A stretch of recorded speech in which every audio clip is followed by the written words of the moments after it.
Hello everyone. Before we start, make sure to like and subscribe to the channel, and leave a comment with where you're from and what time you're watching. That way, YouTube will keep showing you stories just like this one. Now, let's begin. The call came in on a Tuesday morning while I was drinking my third cup of coffee and scrolling through staging photos on Pinterest.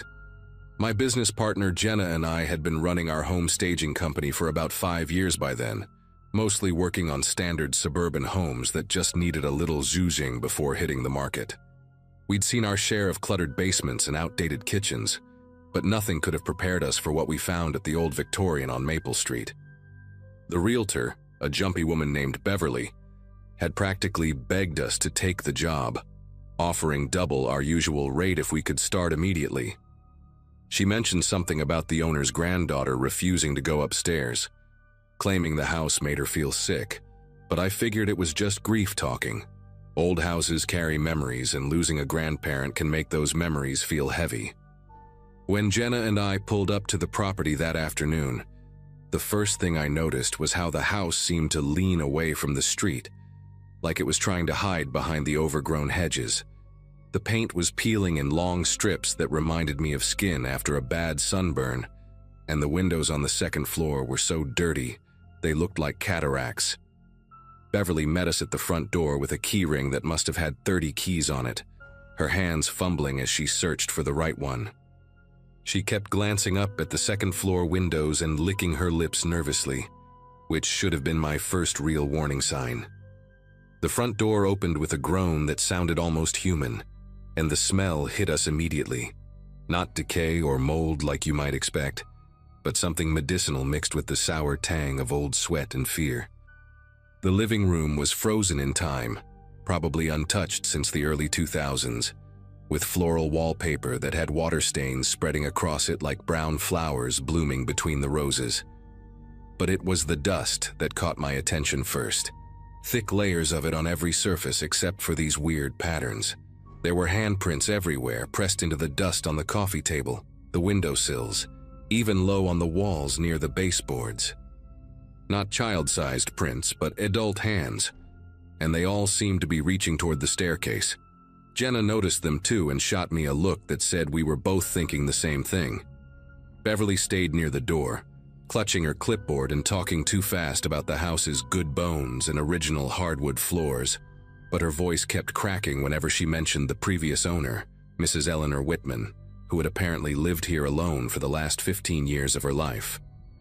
The kitchen told a different story than the dusty living room. It was too clean, almost sterile, with industrial-strength locks on all the cabinets in the refrigerator. Not baby-proofing locks. These were heavy-duty padlocks that looked like they belonged on storage units. The kitchen table had 4 chairs, but only one showed any signs of use, with deep grooves worn into the arms where someone had gripped them repeatedly. There were scratch marks on the floor around that chair, forming a perfect semicircle, like someone had been trying to scoot back but couldn't move far. Jenna opened one of the few unlocked drawers and found it full of plastic spoons. Nothing else. Just hundreds of white plastic spoons bundled together with rubber bands. The granddaughter, Beverly explained while staring at her shoes, had mentioned that her grandmother had become difficult in her final years, but family had taken care of her at home because that's what Eleanor had wanted. We decided to start with the first floor since Beverly made it clear she wasn't going upstairs with us. As we worked, clearing out old magazines and wiping down surfaces, I kept finding more of those handprints. They were under the dining table, behind the couch, even inside the coat closet. Always adult-sized, always seeming to reach in the same direction. The strangest part was that some of them had been there so long that the dust had settled on top of them too, creating these layered impressions like archaeological evidence of desperation. In the hallway, I found a series of scratches on the hardwood floor that led from the kitchen to the stairs. Too regular to be accidental, too deep to be from furniture. They looked like someone had been dragged, their fingernails catching on the wood grain. When I showed them to Jenna, she pointed out that there were matching scratches on the wall at hip height, as if someone had been trying to hold onto the doorframe. The bathroom on the first floor made my skin crawl in ways I still can't fully explain. The lock was on the outside of the door, installed backwards, with scratches all around the handle. Inside, the bathtub had restraint marks, 4 worn spots where something had been attached to the porcelain, leaving permanent indentations. The medicine cabinet had been emptied except for bottles of sleeping pills, all prescribed to Eleanor Whitman, but with different doctors' names, dates spanning several years. There was a bucket in the corner with a lid that had been screwed shut, and neither of us wanted to open it. The mirror had been covered with newspaper dated from 3 years ago, the edges carefully taped down. When I peeled back a corner, I found that someone had scratched words into the glass underneath. Please and hungry, and what looked like tally marks, hundreds of them, covering every inch of the mirror's surface. By the time we'd finished documenting the first floor, the sun was starting to set, casting long shadows through the filthy windows. Beverly had left an hour earlier, claiming she had another showing, but not before sliding an envelope with cash across the table and making us promise we'd finish the job. The house felt different as darkness approached, colder despite the warm evening, and there was this weight to the air that made breathing feel like work. Jenna suggested we come back tomorrow for the second floor, but we both knew we needed to see this through. The stairs creaked under our feet, each step sounding like a joint popping, and that medicinal smell grew stronger with every step we climbed. At the top of the stairs, we found a hallway with 4 doors, all of them closed, all of them with locks on the outside. The carpet runner was worn thin in a path that led to only 1 door, the last one on the right. The first 3 rooms were storage, packed floor to ceiling with medical supplies, adult diapers, restraints, and boxes of nutritional drinks that had expired years ago. But it was the organized chaos that disturbed me most. Someone had been stockpiling these items obsessively, labeling everything with dates and quantities, like they were preparing for a siege. The third room had a desk covered in paperwork, powers of attorney, life insurance policies, bank statements, all in Eleanor's name but with signatures that clearly weren't hers. Jenna found a stack of notebooks filled with daily logs written in cramped handwriting, detailing medication schedules, bathroom breaks, and behavioral incidents that were described in clinical, detached language. The entries went back years, and the person writing them referred to Eleanor as the patient, or sometimes just it. The last door, Eleanor's room, was different from the others. The lock was newer, heavier, and there were fresh scratches around it, as if it had been opened recently. When we pushed the door open, the smell nearly knocked us backward, that same medicinal stench mixed with something else, something organic and wrong. The room was dark, heavy curtains nailed over the windows, but our flashlights revealed a scene that still visits me in nightmares. The bed was in the center of the room, a hospital-style bed with rails and restraint straps still attached. The mattress had a permanent indent in the shape of a body, and the sheets, though washed, had stains that would never come out. Around the bed, the hardwood floor was worn smooth in a perfect circle, as if someone had paced endlessly around it.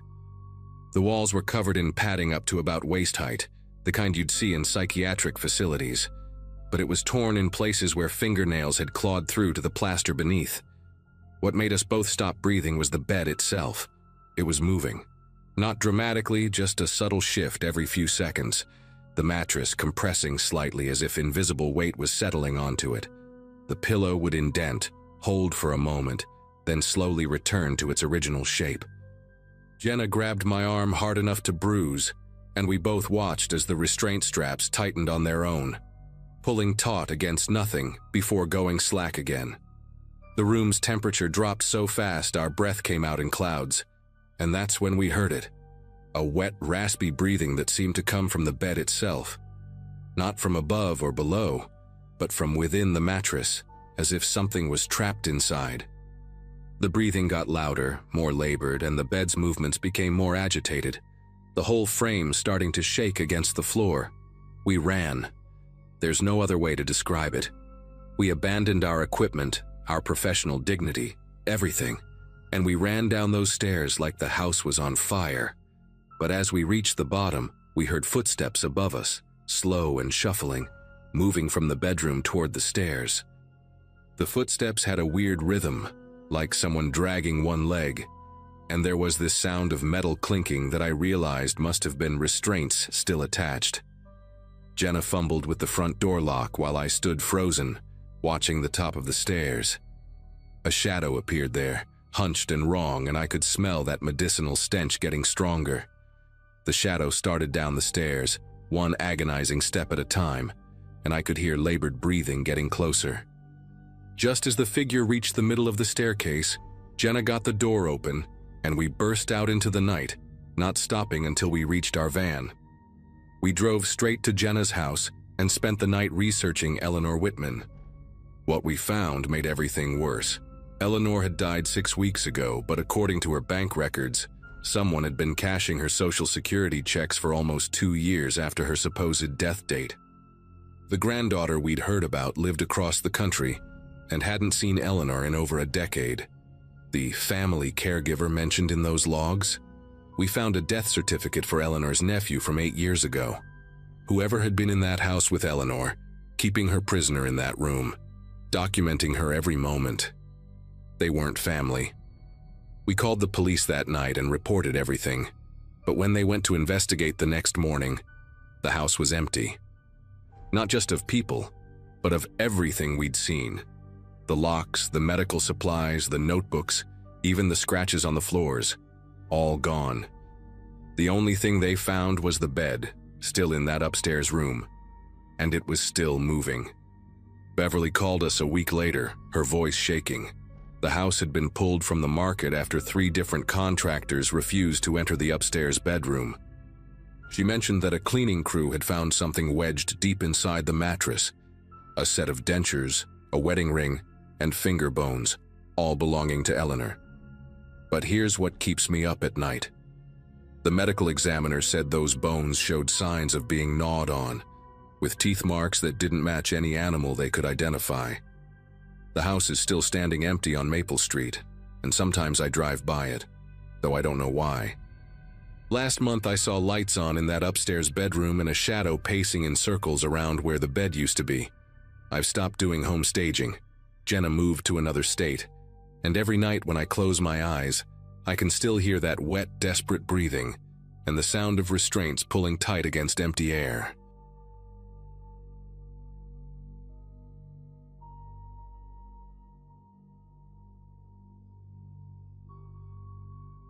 I'd been an electrician for 15 years when Melissa and I finally bought our first house.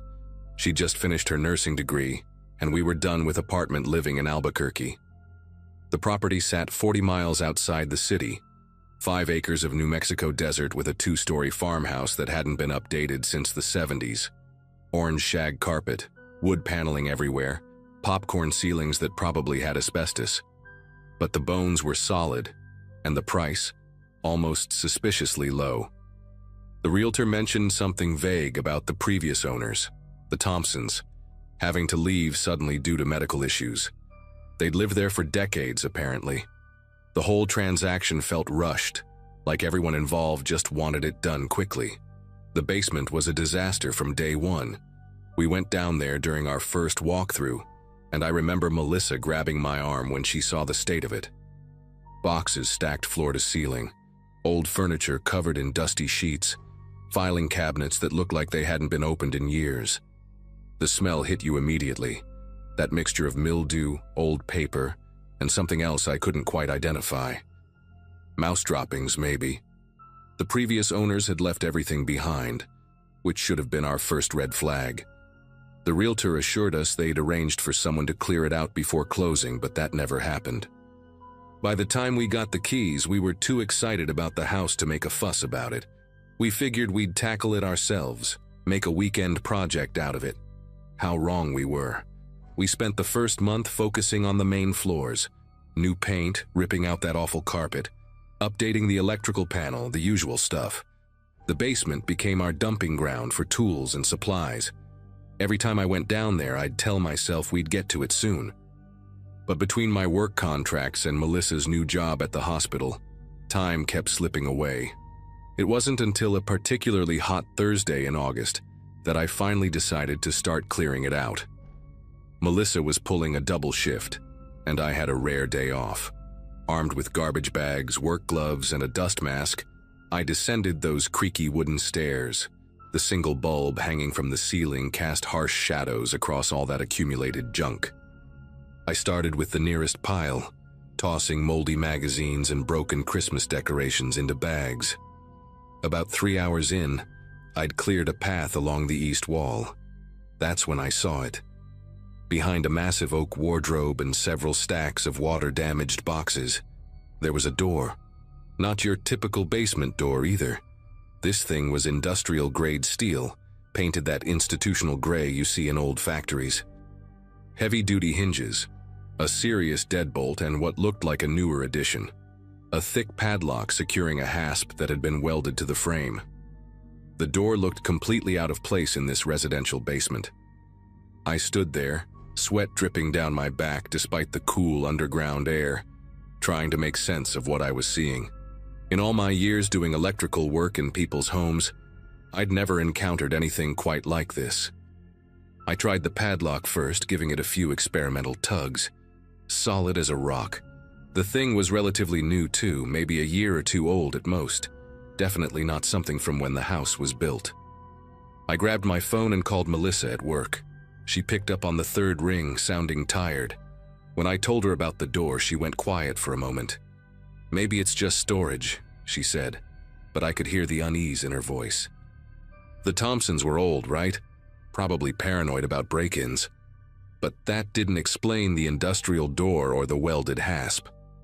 After she hung up to get back to her patients, I stood there staring at that gray metal surface. Part of me wanted to leave it alone, just wall it back up with the junk and pretend I never saw it. But curiosity won out.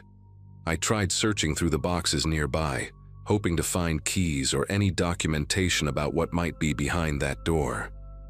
The boxes yielded nothing but moth-eaten clothes and yellowed tax returns from the 80s. By evening, I'd cleared most of the basement, but that door remained a mystery. When Melissa got home around 9, we went down together with flashlights. She ran her fingers along the door frame, noting how the concrete around it looked different, newer than the rest of the basement walls. "This was added later," she said, her voice barely above a whisper. "Way later." We debated calling the realtor, but what would we say? That we found a locked room in our own house. Instead, I called my buddy Nathan, who worked as a locksmith. He agreed to come by on Saturday, said he'd bring his tools and see what he could do. That night, neither of us slept well. We didn't talk about it, but I know we were both thinking the same thing. What kind of room needs that level of security in a residential basement? Nathan showed up Saturday morning with a toolbox and a grim expression. He whistled low when he saw the door. "That's a Medico deadbolt," he said, kneeling down to examine the lock. "High security stuff. And this padlock, it's a shrouded shackle model, basically pick-proof." He worked on it for nearly an hour, trying different techniques while Melissa and I watched anxiously. The basement felt colder than usual, or maybe that was just my imagination. Finally, Nathan sat back on his heels and shook his head. "I'm going to have to drill it," he said. The sound of the drill boring through metal seemed to echo forever in that confined space. When the padlock finally fell away with a dull clank, we all just stood there for a moment. Nathan worked on the deadbolt next, and after another 20 minutes, we heard the mechanism click open. I pushed the door open slowly. The hinges groaned like they hadn't moved in years, which made no sense given how new that padlock had been. The smell hit us immediately. Stale air mixed with something chemical, like cleaning products gone bad. Nathan aimed his flashlight into the darkness, and we saw a narrow room, maybe 8 feet by 12 feet. The walls were covered in cheap wood paneling, and there was a single bare bulb hanging from the ceiling. But it was what filled the room that made us all take a step back. The far wall was covered in photographs, dozens of them, all showing the same woman at different ages. Some looked recent, others decades old. Below the photos sat a makeshift altar, candles, dried flowers, jewelry, and what looked like locks of hair arranged in small plastic bags. A camping cot occupied one corner, with blankets neatly folded at the foot. Empty food cans and water bottles were stacked against another wall. "Jesus Christ," Nathan breathed, taking a step backward. "You need to call the cops, right now." But I was already moving closer, drawn by a horrible fascination. The photographs showed the woman in various settings: grocery stores, parking lots, through windows. Some were taken from far away with a zoom lens. Others were uncomfortably close. In several photos, I could see our house in the background. My heart started pounding when I realized what this meant. Whoever had been in this room had been watching this woman while she lived here. The date scrawled on some of the photos went back years. Melissa grabbed my arm, her nails digging into my skin. "We're leaving," she said, her voice shaking. "We're getting out of here right now." Nathan was already backing toward the door, his face pale under the harsh fluorescent lights of the basement. We sealed the door and called the police from our kitchen. 2 officers arrived within 30 minutes, followed by detectives and a forensics team. They spent hours in that room, photographing everything, dusting for prints, bagging evidence. Detective Briggs, a tall woman with graying hair, interviewed us separately. She showed me some of the photos they'd found. The woman in them looked to be in her 50s with dark hair and a kind face. "Do you recognize her?" Briggs asked. I shook my head. She told us they'd be checking missing persons reports, trying to identify both the woman and whoever had created this shrine. They posted an officer outside our house that night, but Melissa and I still didn't sleep. We sat in our living room with all the lights on, jumping at every creak and groan of the old house. Around 3 in the morning, we heard glass breaking downstairs. The officer outside was already moving when we ran to the front door. We heard shouting from the basement, then a struggle. More officers arrived within minutes, their sirens piercing the desert quiet. They brought someone up in handcuffs, a thin man in his 60s with wild gray hair and clothes that looked like they hadn't been washed in weeks. He was screaming about his Catherine, about how we desecrated her sacred space. His eyes locked on mine as they dragged him past, and the hatred there made me stumble backward. "You don't understand," he kept saying. "She needs me to watch over her. She needs me." The police found he'd broken in through a basement window, one we hadn't even known existed, hidden behind overgrown bushes. He'd been living in that room on and off for years, they discovered, sneaking in whenever the house was empty. He had a key to the padlock and everything. The Thompsons had never known he was there. Detective Briggs called us the next week with answers that only raised more questions. The man was Harold Fitzgerald, a former janitor at the local high school. Catherine had been his co-worker there 25 years ago. She'd lived in our house with her husband back then, and Harold had developed an obsession with her. When she'd moved away after getting a restraining order, he'd somehow kept access to the house through various owners, maintaining his shrine, updating it with new photos he'd find online or from trips to wherever she'd moved. The Thompsons, elderly and rarely venturing to the basement, had never discovered him. We had the room professionally sealed with concrete blocks, but we couldn't stay. We lasted another month before putting the house back on the market. Sometimes I wonder about the new owners, if we should have told them more than just renovated basement. But mostly, I try not to think about it at all. About those nights I slept peacefully while a stranger lived beneath our feet, tending to his twisted shrine in the dark.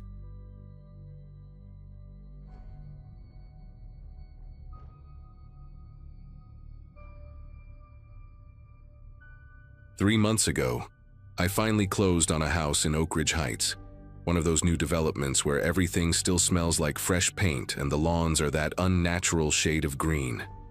I'm a systems analyst, 34 years old, and after my divorce last year, I figured a fresh start in a new place would do me good. The house was perfect, 3 bedrooms, open floor plan, one of those fancy kitchen islands I'd always wanted.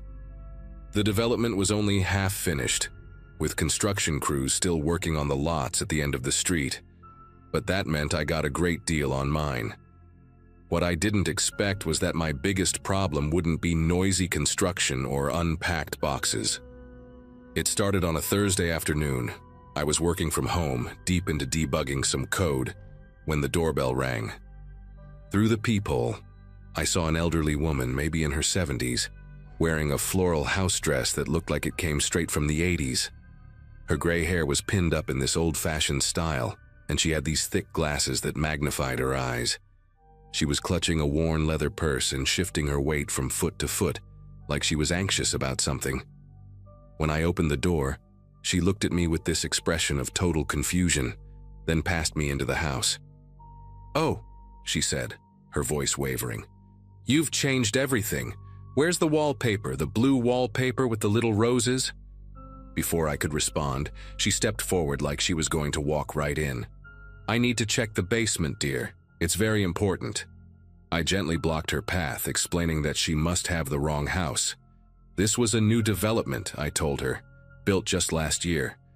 But she kept shaking her head, insisting this was her home. "The basement," she repeated, her voice getting more urgent. "I left something down there. Please, I'll only be a minute." Her eyes had this desperate quality that made me uncomfortable. I suggested maybe she was thinking of a different neighborhood, but she grabbed my arm with surprising strength. No, this is it. 1847 Maple Grove Lane. I've lived here for 40 years. The thing is, she had the address right. That detail made my skin prickle. I finally had to firmly tell her she needed to leave, and I watched her shuffle down the driveway, muttering to herself and looking back at the house every few steps. The next morning, Friday, I was having coffee in the kitchen when I saw her again through the window. She was standing at the edge of my property, just staring at the house. She wore the same floral dress, carried the same purse, and had that same anxious expression. I went outside to talk to her, and it was like we were having the exact same conversation all over again. "I need to check the basement," she said, word for word. "It's very important." This time I noticed something else. She had this strange smell about her, like smoke mixed with something chemical. When I asked her name, she paused, looking confused, then said, Dolores Brennan." I told her again that this was a new house, that no one named Brennan had ever lived here, but she just kept insisting. After about 10 minutes of this circular conversation, she finally left, taking that same shuffling walk down the street. By Saturday, I was getting genuinely concerned. She showed up 3 times that day, morning, afternoon, and evening. Each time the exact same routine, the same dress, the same words, the same desperate request about the basement. During the evening visit, I noticed something that made my chest tighten. Her fingers were blackened at the tips like they'd been burned, though she didn't seem to be in any pain. I started thinking maybe she escaped from a care facility or something. I even called the non-emergency police line, but they said unless she was threatening or trying to break in, there wasn't much they could do. They suggested I contact Adult Protective Services on Monday. That night, I installed a doorbell camera, partly for security but mostly because I wanted proof that this was really happening. Sunday was when things got truly weird. I woke up around 3 a.m. to the sound of someone trying the basement door from outside, the one that leads directly to the basement from the backyard. Through my bedroom window, I could see her silhouette in the moonlight, pulling at the handle, pressing her face against the small window. I grabbed my phone and started recording as I flipped on the backyard lights. But when the lights came on, nobody was there. The door was still slightly rattling, like it had just been released. I checked the doorbell camera footage, and it showed her walking up to the house at 2:47 a.m., but then nothing. No footage of her leaving. She just vanished from the frame while still in the middle of my driveway. I didn't sleep the rest of the night, sitting in my living room with every light in the house on. Monday morning, I decided to talk to my neighbors. Most of the houses around me were still empty, but there was an older couple, the Johnsons, living 3 houses down. They'd been here since before the development started. When I described Dolores Brennan to Mrs. Johnson, her face went pale. She grabbed her husband's arm and they exchanged this look that made my heart race. "You need to come inside," she said quietly. In their living room, over coffee that I couldn't drink because my stomach was in knots, they told me about the house that used to stand where mine is now. It belonged to a woman named Dolores Brennan who lived alone after her husband died. Strange woman, Mr. Johnson said. Always worried about her basement. Had all these important papers down there, she said. Never let anyone near it. Mrs. Johnson pulled out her phone and showed me a photo from a neighborhood Facebook group dated 2 years ago. It was a news article about a house fire.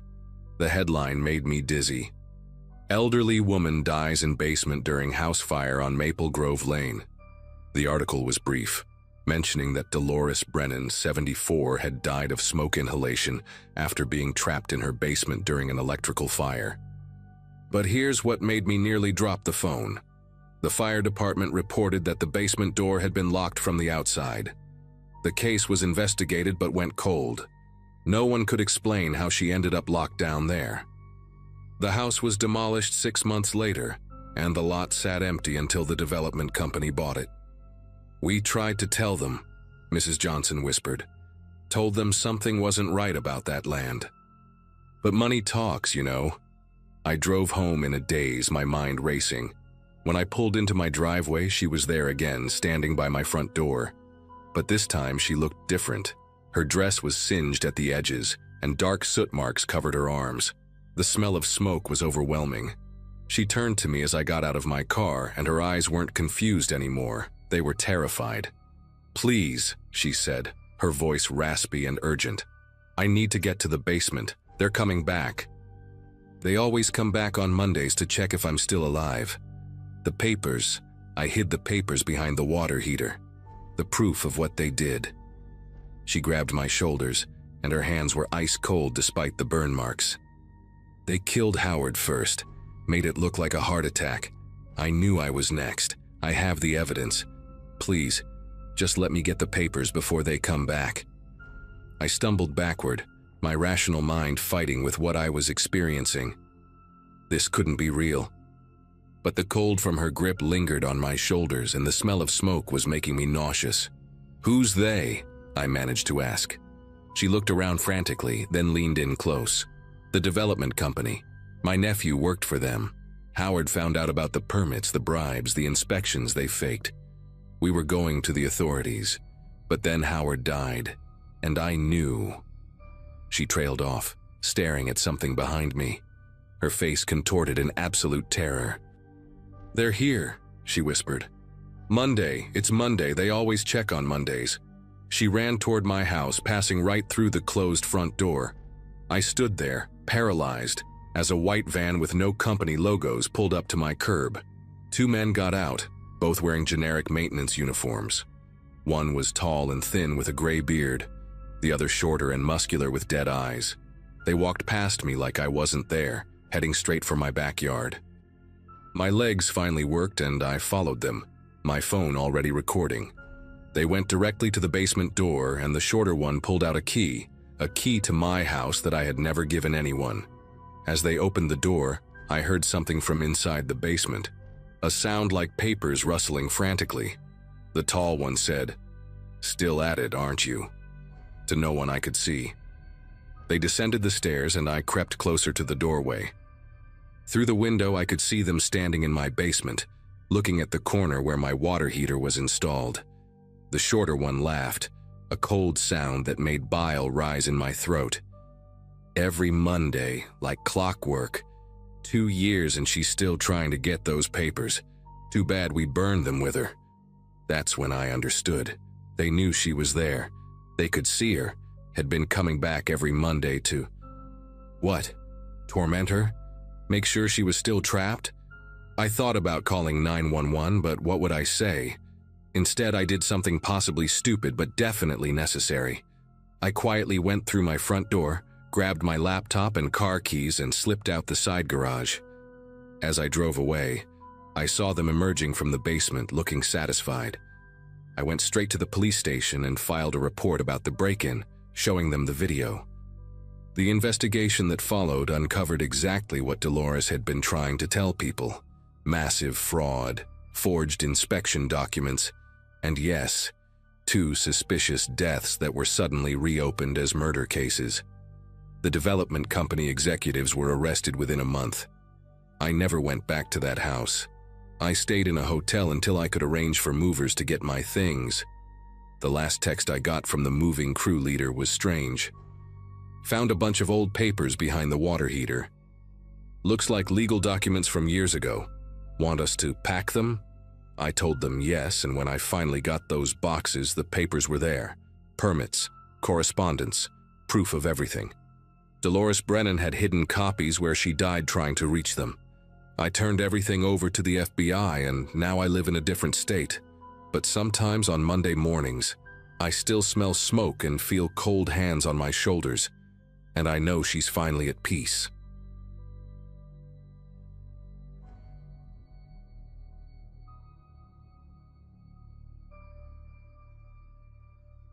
Finally had my own place at 27. After years of cramped apartments with roommates who never cleaned and walls so thin I could hear every conversation, closing on that little house in Cleveland felt like winning the lottery. Nothing fancy, just a 2-bedroom ranch with original hardwood floors and a kitchen that hadn't been updated since the 70s. But it was mine. The inspection went smoothly. The previous owners left it spotless, and I spent my first week there just walking around, touching the walls, still not believing I actually owned something. The neighborhood seemed perfect too. Quiet streets lined with mature oak trees, kids riding bikes in the afternoons, and neighbors who waved when they walked their dogs past my front yard. The house next door caught my attention right away, not because it was remarkable, but because it seemed frozen in time. Paint peeling off the shutters, grass always just a bit too long, newspapers piling up on the porch until someone, I never saw who, would collect them all at once. Mrs. Garrison lived there alone, the mailman told me when I asked. Said she'd been there 40 years, maybe more, kept to herself since her husband passed. I'd catch glimpses of her sometimes, just a pale face behind dusty curtains that would drop the second I looked over. Figured she was just one of those private people, maybe dealing with grief in her own way. We all had our quirks, right? Mine was reorganizing my garage at midnight when I couldn't sleep. Hers was apparently watching the neighborhood from behind old lace curtains. The watching started getting more noticeable after my 3rd week there. I'd be grilling burgers in the backyard, and there she'd be, standing perfectly still at her kitchen window, not even pretending to do dishes or anything. Just standing, staring. Her face barely visible through the glass, but I could make out her white hair pulled back tight, and these thick glasses that reflected the light. When I'd wave, trying to be neighborly, you know, she wouldn't wave back, wouldn't move at all. Just kept staring until I went inside. Started happening when I mowed the lawn too. I'd push the mower across my front yard and feel eyes on me, look up, and sure enough, she'd be at a different window, always watching. The curtains in her living room had this gap, maybe 3 inches wide, and her eye would be right there, unblinking. Then came the morning I found her teeth. Not dentures, but this partial bridge, just lying there in my backyard near the fence that separated our properties. Pink plastic and metal, still damp with saliva, sitting on my grass like some disturbing calling card. The fence was 6 feet high. No way it fell over by accident. I stood there holding this thing, trying to process how someone's dental work ended up in my yard, when I heard her screen door creak open. She was standing on her porch in this faded blue housecoat, mouth slightly open, and I could see the gap where the teeth should have been. "Those belong to me," she said, her voice raspy like she hadn't spoken in days. Her hand stretched out, fingers trembling, beckoning me closer. Something about the way she said it, not asking but stating, made every hair on my neck stand up. I walked over and handed her the teeth through the fence, trying to keep my distance. She snatched them quickly, popped them right back in her mouth without even rinsing them off, and then smiled at me. Not a friendly smile, but something else entirely. Her lips stretched too wide, showing those teeth that were still speckled with grass and dirt from my yard. "You look just like him," she whispered, pressing her face against the chain link, "just like my boy." Before I could ask what she meant, she turned and shuffled back inside, that housecoat dragging across her porch. I stood there for a good 5 minutes, trying to make sense of what just happened. Checked my security cameras later. hoping to see how those teeth got there. The footage showed her at 3 in the morning, pressing something through a gap under the fence with a long stick. That's when the doorbell started. First time was that same night, around 11. I'd been watching TV trying to forget the whole teeth incident when the bell rang. Checked the peephole, nothing. Opened the door cautiously, nobody there. But I could see her porch light on next door, and the curtain in her front window swaying like someone had just moved away from it. 20 minutes later, it rang again. This time I didn't even check, just ignored it. But she kept going. 11:20, 11:40, midnight, 12:15. Each time I'd hear her screen door squeak open right before my bell would ring, then squeak closed right after.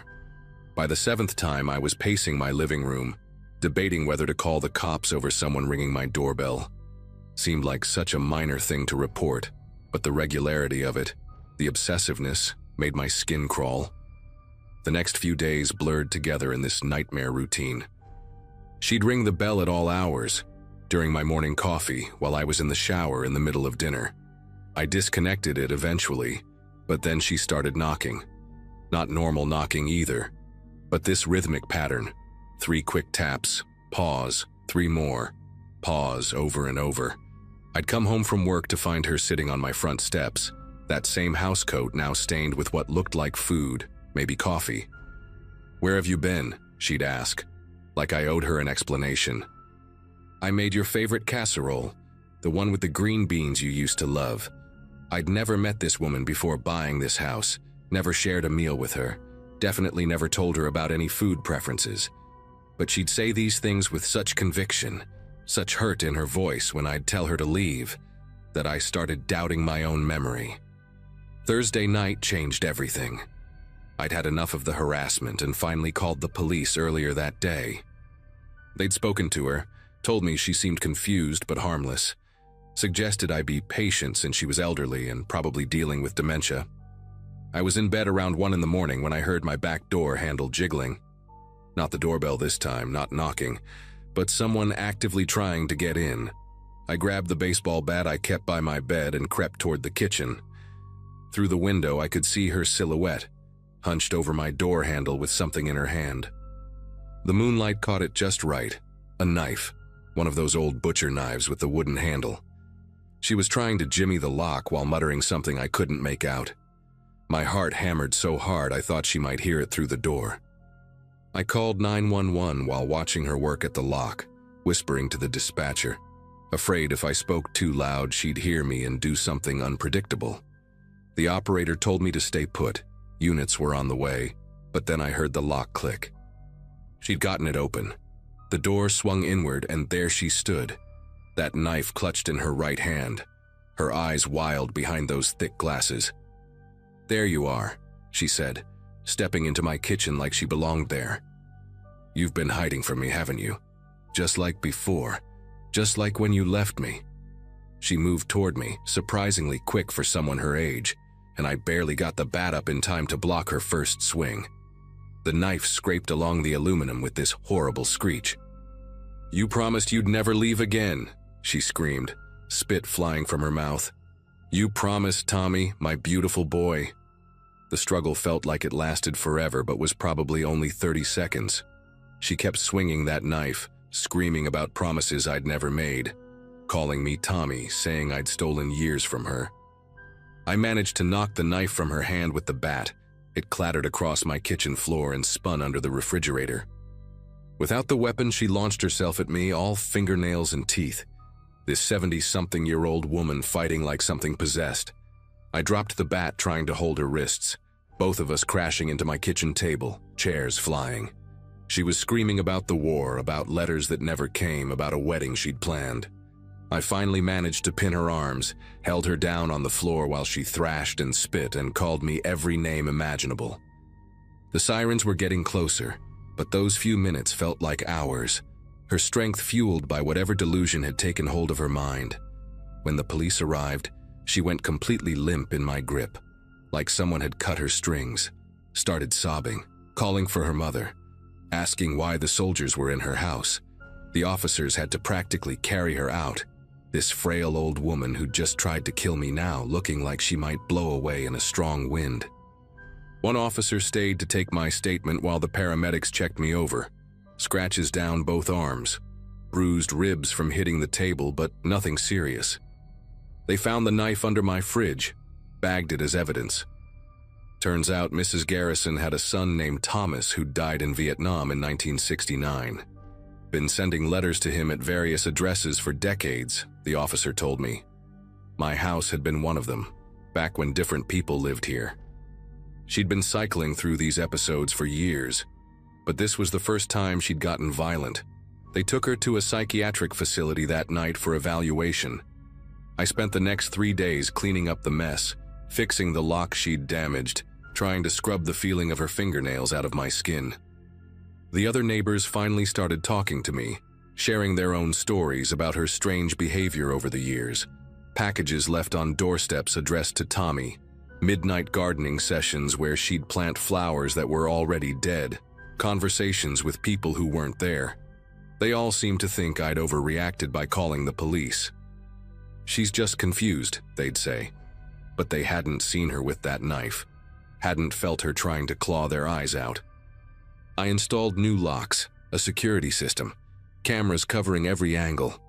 Started sleeping with that bat next to my bed again. Couldn't bring myself to cook in that kitchen anymore. Kept seeing her standing there every time I turned on the lights. 6 months later, I sold the house and moved across town. Lost money on the sale, but I didn't care. Some things you can't put a price on, and peace of mind is one of them. Never did find out if she was released or stayed in treatment. Never wanted to know.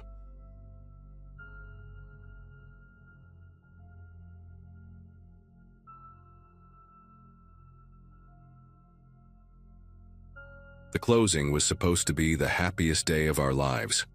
My wife Ashley and I had been searching for months, getting outbid on every decent property in our price range until we found this place on Cedar Mill Lane. A complete gut renovation, the realtor said. Everything brand new. Hardwood floors, stainless steel appliances, even one of those fancy smart home systems that controlled everything from your phone. The previous owner had apparently been some tech enthusiast who'd wired the whole place himself before they found him dead in the living room. Heart attack, the realtor assured us quickly. Natural causes, nothing to worry about. We moved in on a Thursday in early September, boxes stacked to the ceiling, our whole life packed into a U-Haul that barely fit in the driveway. The first few days were perfect. We unpacked, arranged furniture, hung pictures on the freshly painted walls. The smart home system was incredible. I could dim the lights from my phone, adjust the thermostat without getting up from the couch, even start the coffee maker from bed. Ashley loved how the blinds would automatically adjust based on the time of day, letting in just the right amount of sunlight. We felt like we were living in the future. But then Sunday night came, and at exactly 9:47 p.m., every light in the house began to flicker. Not just a quick flash, but a slow, deliberate dimming and brightening that lasted maybe 30 seconds. We were watching TV in the living room when it happened, and we both looked at each other, confused. I checked the app on my phone, but it showed all the lights at their normal settings. Must be the power grid, we figured. Old neighborhood. Probably needed some infrastructure updates. Monday passed without incident, but that night at 9:47 p.m., it happened again. The exact same pattern. Lights dimming and brightening in perfect synchronization throughout the entire house. This time I was in the kitchen getting a glass of water while Ashley was upstairs in the bedroom. She called down to ask if I was messing with the lights, and I told her no, it was happening down here too. We met in the hallway, both of us trying to rationalize it. Maybe the smart system had some kind of scheduled routine we didn't know about. I spent the next hour digging through the app settings, looking for any programmed scenes or automations, but found nothing. The previous owner's account had been wiped clean, the realtor said, giving us a fresh start with the system. Still, old code could be buggy, right? That's what I told myself as we went to bed. Ashley curled up closer to me than usual. Then came 3 a.m. I woke to the sound of water running. Not a drip or a leak, but full force, like someone had turned on the kitchen faucet and walked away. I lay there for a moment, listening, wondering if I was dreaming. Ashley was still asleep beside me, breathing softly. The sound continued, steady and deliberate. I slipped out of bed and padded downstairs, the hardwood floors cold under my bare feet. Sure enough, the kitchen faucet was running at full blast, water splashing against the empty sink. I turned it off and stood there in the dark kitchen, goosebumps rising on my arms. The faucet had one of those single-handle designs. You had to lift and turn it to get water flowing. This wasn't something that could happen by accident. I checked the windows, the back door, but everything was locked tight. The security system showed no breaches, no movement except for me standing there in my boxers, staring at a sink that had somehow turned itself on. I didn't tell Ashley about the faucet the next morning. She had a big presentation at work, and I didn't want to freak her out over what was probably just a plumbing issue. Water pressure, old pipes, something logical. But I worked from home that day, and I found myself watching the clock as evening approached. At 9:47 p.m., like clockwork, the lights did their dance. This time I was ready with my phone recording, but when I played back the video, the lighting looked normal. The camera couldn't capture what our eyes were seeing. Ashley noticed my filming and asked what I was doing.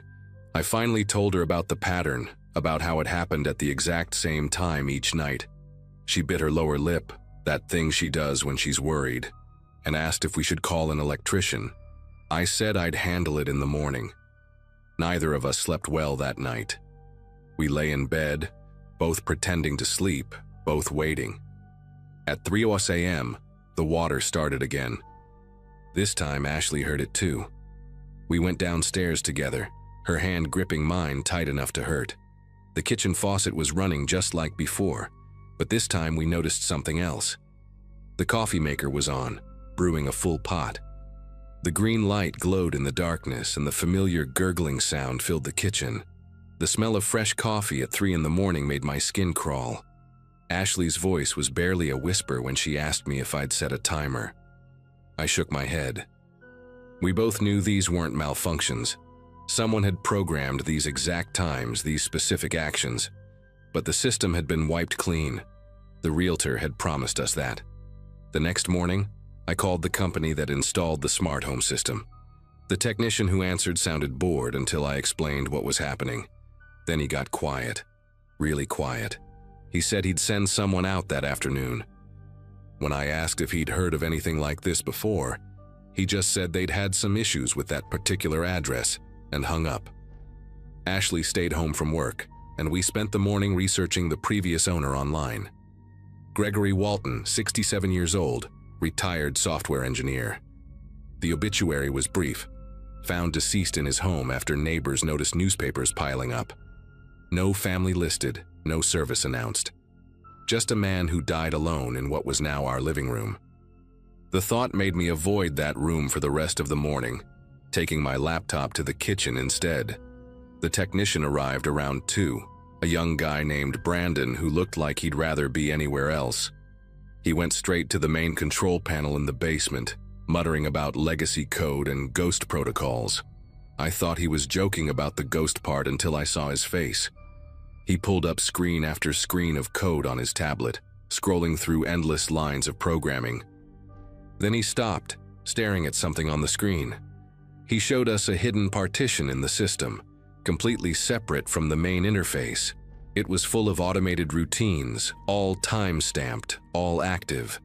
Lights at 9:47 p.m., labeled Evening Reading. Kitchen faucet and coffee at 3 a.m., labeled Early Morning Routine. There were dozens more.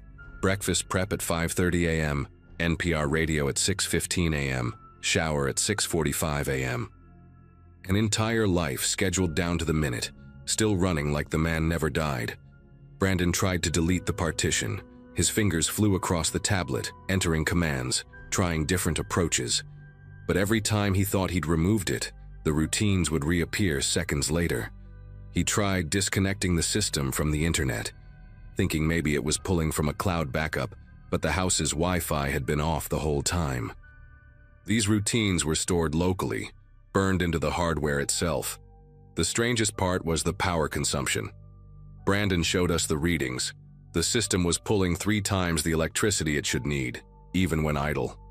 He asked if we'd noticed anything else unusual, and Ashley mentioned how cold certain spots in the house felt, especially near the control panel. Brandon packed up his tools quickly after that. He said he'd need to consult with his supervisor, maybe replace the entire system. As he left, he handed me his personal cell number. "If anything else happens tonight," he said, "just get out of the house." We should have listened. We should have packed our bags and gone to a hotel. But we were stubborn, and this was our home now. We'd spent everything on this place. So we stayed, telling ourselves we'd stick together, keep all the lights on, make it through one more night until Brandon could come back with a solution. At 9:47 p.m., the lights dimmed as expected. We were ready for that. But this time, something new happened. The TV turned on by itself, tuning to the local news. The volume was low, just barely audible, but we could hear the anchor's voice droning on about weather and traffic. Then the channel changed. Then again. It cycled through exactly 7 channels before turning off. Ashley checked the routine list Brandon had shown us on his tablet. Evening news check was scheduled for 9:50 p.m., exactly when it happened. We made it to midnight before the next routine kicked in. All the lights in the house suddenly turned off except for a single path. Hallway light, bathroom light, bedroom light, creating a illuminated trail from the living room to the master bedroom. "Bedtime route," Ashley whispered, remembering the label from Brandon's list. We sat frozen on the couch, watching the pathway of lights waiting for us to follow them. After 5 minutes, they turned off in reverse order, like someone had walked the route and was turning off lights behind them. That's when we heard the footsteps. Soft at first, barely distinguishable from the house's normal settling sounds. But they followed the exact path the lights had shown, from living room to hallway to stairs. Each step was perfectly timed, the rhythm of someone who'd walked this route thousands of times before. The footsteps stopped at what would have been the master bedroom door, our bedroom door. At 3 a.m., we were wide awake, huddled together in the guest room we'd escaped to. The water started in the kitchen right on schedule, but this time we heard more. Cabinet doors opening and closing. The microwave beeping. The sound of a chair scraping against the floor. Gregory Walton's entire morning routine was playing out downstairs, every sound exactly where it should be, as if he was still there making his coffee, preparing his breakfast, starting his day. Ashley was crying silently, her whole body shaking against mine.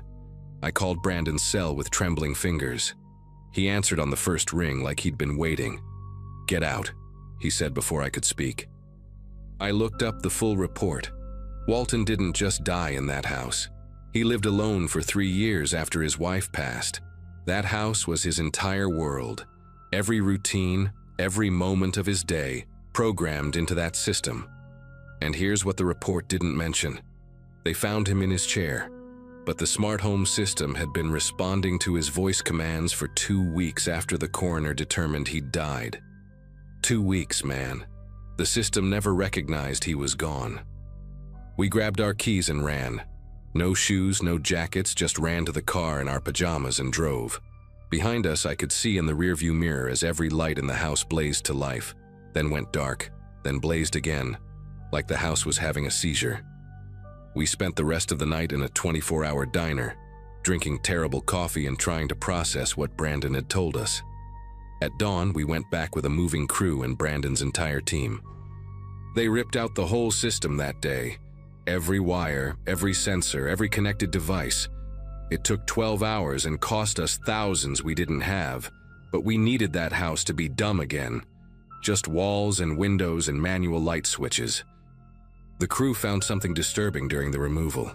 A secondary power source hidden in the walls, some kind of battery backup system that wasn't on any blueprint.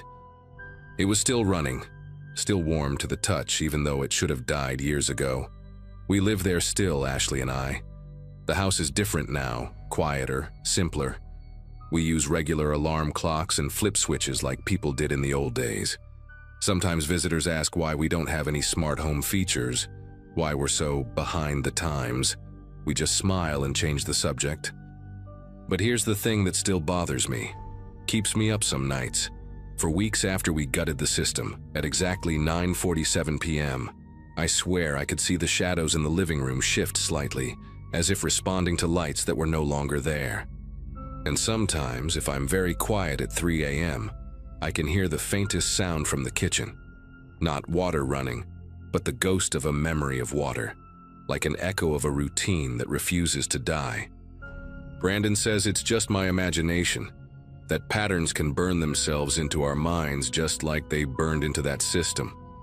Maybe he's right, but we keep our bedroom door locked now, and we never, ever sit in the living room chair where they found Gregory Walton.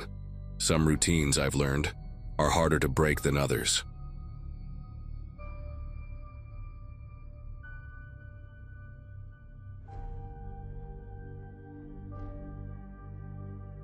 I need everyone here to understand that what I'm about to share isn't some creepy pasta or made-up story for internet points.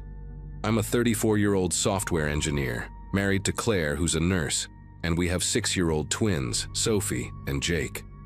We'd been saving for years to move out of our cramped downtown apartment, and in June 2022, we finally bought our dream home on Oakwood Street. It was this beautiful colonial, with a wraparound porch and an enormous backyard. Exactly what we'd been hoping for. The previous owners, the Millers, had lived there for 40 years and left behind some old furniture, garden tools, and these 3 stone statues in the backyard. Each statue was about 4 feet tall, carved to look like children wearing those formal clothes from maybe the 1920s or 1930s. Mrs. Miller mentioned they'd been there when they bought the place. The first month was perfect. We spent weekends setting up the kids' rooms, planting a vegetable garden, and hosting barbecues for our new neighbors. The statues became part of the scenery. Sophie even named them Oliver, Penelope, and Francis. She'd have tea parties near them, setting up her plastic cups and stuffed animals in a circle. Jake preferred the swing set we installed on the opposite side of the yard. Everything felt right, like we'd finally made it to where we wanted to be in life. Claire and I would sit on the back deck after putting the kids to bed, drinking wine and talking about how lucky we were. The neighborhood was quiet, safe, the kind of place where people still borrowed sugar from each other and kids rode bikes until dark. That sense of security, that feeling that we'd found our forever home, it makes what happened next so much worse. It started on a Thursday night in early July. I'd gotten up around 2 a.m. to grab some water, too much salty popcorn during movie night. As I passed the kitchen window, I glanced out at the backyard, lit up by the motion sensor light we'd installed. The statue of Oliver, the one closest to the house, wasn't where it should have been. Instead of facing the garden like always, it was turned toward our back door, maybe 10 feet closer than usual. I rubbed my eyes, thinking I was half asleep and confused. But no, it had definitely moved. I even checked the security camera footage on my phone. At 11 p.m., Oliver faced the garden. At 2 a.m., he faced our house. The recording showed nothing in between, just a static image, like the camera had glitched for 3 hours. The next morning, I mentioned it to Claire over breakfast. She laughed, said maybe the neighborhood teenagers were playing pranks, moving things around. Made sense.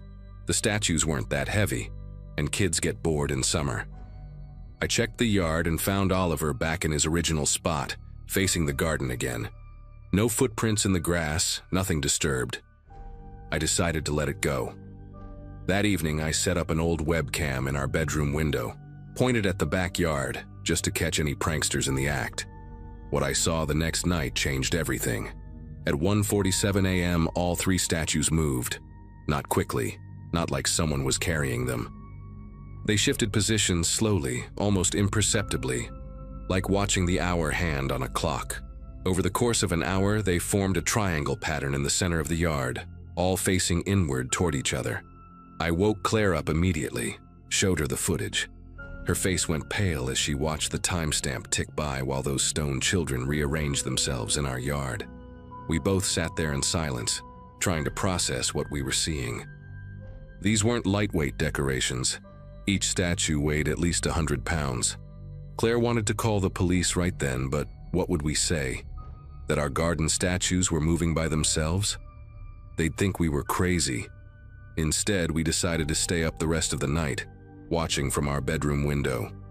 At 4 a.m., just as the sky began to lighten, the statues moved back to their original positions. Same slow, deliberate movement, like they were on invisible tracks. By sunrise, everything looked normal again. We didn't tell the kids. How could we? But we started making changes. I installed floodlights around the yard, bought a better security system with multiple cameras, even spread flour on the grass around the statues to catch footprints.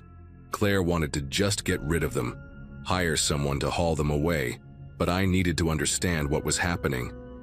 That Saturday, while the kids were at a birthday party, I examined the statues closely. No mechanisms, no tracks, nothing that could explain the movement. The stone was solid, weathered, probably decades old. Each child's face was carved with disturbing detail. Their eyes seemed to follow you, and their mouths were slightly open, like they were about to speak. I found markings on the base of each one, symbols I didn't recognize, almost like a child's drawing of stars and spirals. That night, things escalated beyond anything we could have imagined. Around midnight, our new motion sensors went crazy, lights flashing on and off like a disco. Through the window, we saw the statues moving again, but this time they weren't alone. 3 figures in white masks stood among them, perfectly still, mimicking the statues' poses. The masks were blank except for 2 holes for eyes. No mouth, no expression, nothing. They wore dark clothing that made their bodies blend into the night. Claire grabbed her phone to call 911 while I ran to check on the kids. Both were sound asleep, thank God. When I got back to our bedroom window, the masked figures were gone, but the statues had been arranged differently. They now formed a line facing our house, and at their feet lay 3 pieces of paper weighted down with rocks. I wanted to wait for the police, but Claire couldn't stand not knowing what those papers said. I grabbed a baseball bat and we went out together, leaving the back door open in case we needed to run. The notes were handwritten in red ink, each one different. The first read, "They remember what you've forgotten." The second, "Sunday brings revelation." The third just had our house number repeated over and over, filling the entire page. The police arrived 15 minutes later, took our statements, bagged the notes as evidence. Officer Daniels, a tired-looking man in his 50s, walked the perimeter of our yard with a flashlight but found nothing. No footprints in the flour I'd spread, no sign of forced entry to our property. He suggested we might want to stay somewhere else for a few nights, maybe install better locks. They'd increase patrols in our neighborhood, he promised, but without any real threats or violence, there wasn't much more they could do. We didn't sleep that night. Claire called in sick to work, and I worked from home trying to keep things normal for Sophie and Jake. Every few minutes, one of us would check the windows. The statues remained in their line formation all day, those stone eyes fixed on our house. I researched the history of our property online, finding old newspaper archives and property records. The house was built in 1953, but before that, the land had been part of a larger estate. In 1928, 3 children from the Morrison family had drowned in a pond that used to exist where our yard now sat. Their names were Oliver, Penelope, and Francis, the exact names Sophie had given the statues. My skin crawled as I showed Claire the article. Neither of us had told Sophie those names. She'd come up with them on her own, or so we'd thought. Saturday felt like walking through quicksand. Every hour dragged, building toward whatever revelation Sunday would bring. We packed emergency bags, made arrangements with Claire's sister in case we needed to leave quickly. The police drove by every few hours, giving us slight waves. Our neighbors, the Andersons and the Nguyens, checked on us after noticing the police presence. We made up a story about attempted break-ins, not wanting to sound insane. That night, we took shifts watching the yard. Around 3 a.m. during my watch, I saw movement in the shadows beyond our fence. Not the statues this time. They remained still. Multiple figures, maybe 6 or 7, stood just outside our property line. They wore the same white masks but didn't enter the yard. They just stood there watching our house, swaying slightly like wheat in the wind. I filmed them with my phone, but when I checked the footage later, it showed only darkness and static. Sunday arrived with an unnatural stillness. No birds singing, no wind. Even the traffic from the main road seemed muted. Claire took the kids to her sister's house despite their protests about missing their friend's pool party. I stayed behind with 2 police officers who'd been assigned to watch our house after I'd shown them the footage from the previous nights.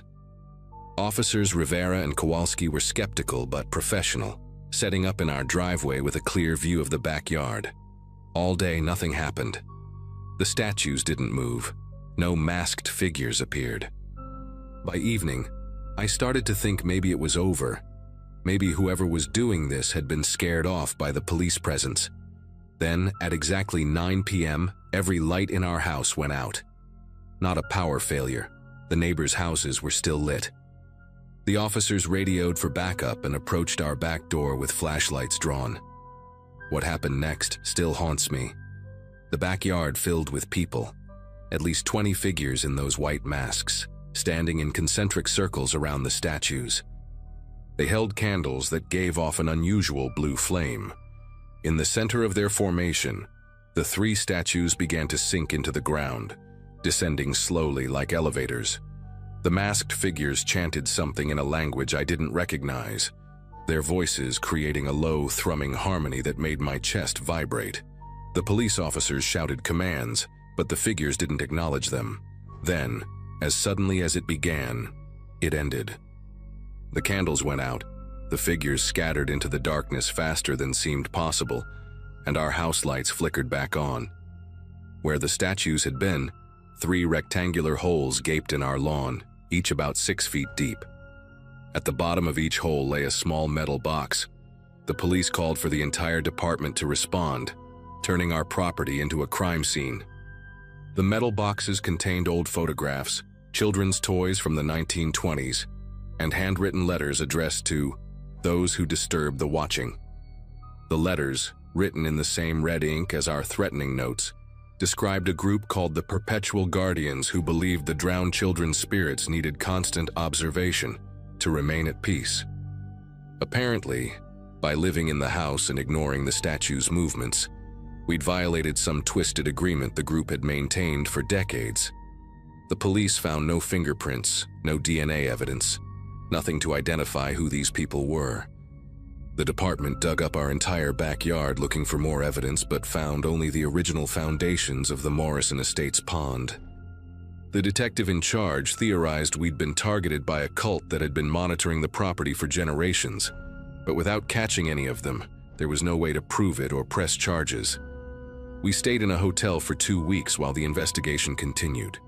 When we finally returned home, the holes had been filled, new sod laid where the statues once stood. The police maintained regular patrols for months, but nothing else happened. No masked figures, no mysterious notes, no movement in the night. Whatever ritual they'd completed seemed to satisfy them. We've lived here for 2 years now, and while life has returned to a kind of normal, we've never felt truly comfortable. Claire still double-checks the locks obsessively. I keep security cameras running 24/7, though they've shown nothing unusual since that Sunday. The kids don't remember much, thank God.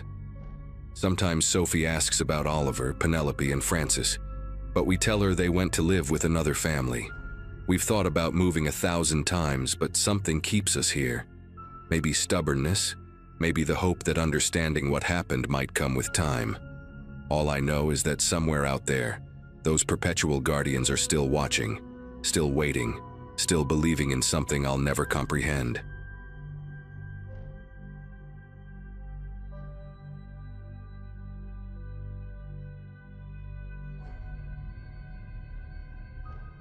I had just gotten out of a messy split and was couch hopping between friends in Richmond when the letter from a lawyer showed up. Apparently, my Uncle Carl, someone I hadn't seen since I was 9, had passed away and left me a house in a place called Elbridge Hollow, tiny town, barely on the map. I only remembered him vaguely, tall, always smelled like motor oil, and never spoke more than he had to. My mom cut ties with him for reasons she never fully explained, just called him troubled and moved on. Still, I didn't have a place of my own, and the idea of inheriting a whole house, no matter how run down, sounded like a chance to breathe. Elbridge Hollow was the kind of town where you could hear your own tires echo off the trees for miles before seeing a single street lamp. The house sat at the edge of a wooded dead-end road, with no neighbors within shouting distance. First thing I noticed pulling up, the cameras. Not just a doorbell one or something modern. These were old, clunky, box-style security cameras mounted under the eaves, all aimed inward at doors and windows. The front porch light flickered erratically, and the place had this unshakable stillness, like it had been holding its breath for years. The windows had internal bars, not decorative ones, thick steel rods, welded into the frames. Inside, it was colder than it should have been. The house smelled like rust and mothballs, and the air had that dry, dead quality of a place that hadn't had a conversation in years. I flipped a few light switches and most of them worked, surprisingly. The furniture was gone except for a battered recliner in the living room and a small safe bolted to the floor in what looked like an old study. Every room had at least one reinforced door, heavy with extra bolts on the inside, and I counted 3 different panic buttons, one under the kitchen counter, one near the back door, and a third wired into a hollowed-out light switch in the hallway. I didn't understand who he thought was coming for him, but he'd clearly spent a long time preparing. The strangest thing, though, was the basement. There was a padlock on the inside of the door, like someone wanted to keep something down there. The stairs creaked like bones with every step, and the walls were covered in this peeling, pale blue paint that reminded me of old hospitals. One section of the basement had been walled off with what looked like freshly added drywall, newer than anything else in the house. It was sealed shut with screws, not nails, and scribbled in pencil next to the wall was a phrase I couldn't stop staring at. No one comes back the same. I decided to sleep in the upstairs bedroom that first night, but I barely made it to 3 a.m. before giving up. The house never settled. There were clicking sounds inside the walls, like someone lightly tapping metal pipes with a ring. And I kept hearing faint, short beeps, single tones, spaced minutes apart, coming from places I couldn't pinpoint. The attic hatch had 4 heavy-duty locks on it, all bolted shut from below, and I wasn't about to open that thing in the dark.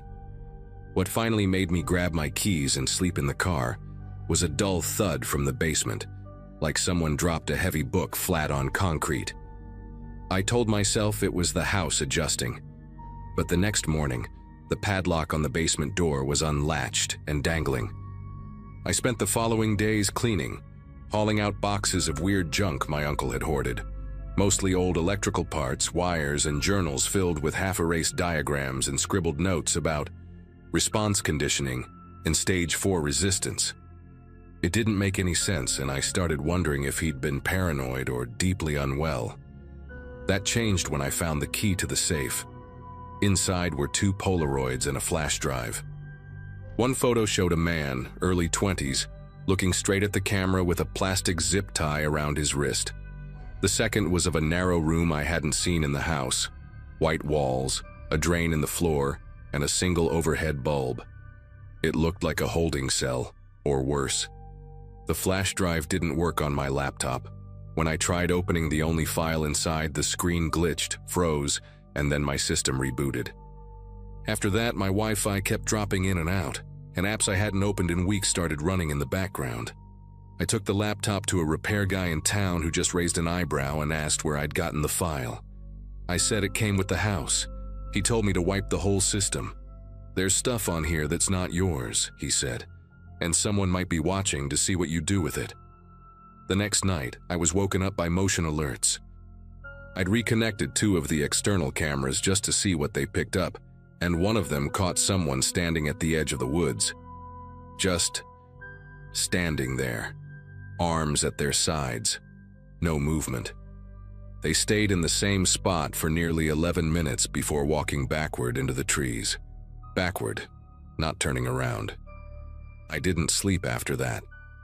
I kept the lights on and sat in the recliner until the sun came up, listening for any sound at all. That was the first time I started to feel like this wasn't just a weird old house. It was something left unfinished, and someone out there wasn't happy I'd come back. I couldn't stop thinking about that sealed wall in the basement. By the end of that week, curiosity won. I unscrewed every panel carefully, heart pounding the whole time. Behind it, I found a narrow hallway, more like a tunnel, lined with scuffed-up white tiles. There was a single bulb hanging from an exposed wire, and deeper inside, a door with a reinforced window. Inside that room, the walls were covered in mirrors. Not decorative ones, but tall, full-length panels, all facing inward. On the floor sat an old, leather-bound binder.